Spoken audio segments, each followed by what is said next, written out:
کل رات افغانستان میں شدید قسم کا زلزلہ آیا۔ اگر میں یہ کہوں کہ قیامت سے پہلے چھوٹی قیامت ہے تو میری بات غلط نہیں ہوگی، کیونکہ اس زلزلے سے اتنے نقصانات ہوئے کہ اس سے پہلے ایسا زلزلہ کبھی نہیں آیا ہے۔ اس زلزلے میں ہزاروں گھر متاثر ہوئے، ہزاروں گھر گرے ہیں۔ اب تک جو موجودہ حالات ہیں وہ یہ ہیں کہ 700 سے زیادہ لوگ انتقال کر گئے، 700 سے زیادہ اموات ہیں اور 2000 سے زیادہ لوگ زخمی ہیں۔ جب رات کو یہ زلزلہ آیا اور صبح اموات کی تعداد تقریباً 32 یا 33 تھی، پھر آہستہ آہستہ 100 سے زیادہ تجاوز کر گئی، 200، اور اب بتایا جاتا ہے کہ 700 سے زیادہ لوگ انتقال کر گئے، 2000 سے زیادہ زخمی ہیں۔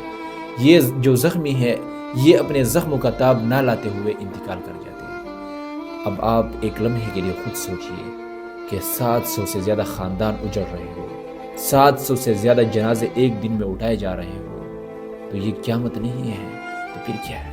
اللہ تعالیٰ ہمیں ایسی آفت سے بچائے۔ اور پچھلے 3 مہینوں سے مسلسل اللہ تعالیٰ کی طرف سے آفتیں آ رہی ہیں، کبھی طوفان آ رہا ہے، کبھی سیلاب آ رہا ہے، کبھی زلزلے آ رہے ہیں۔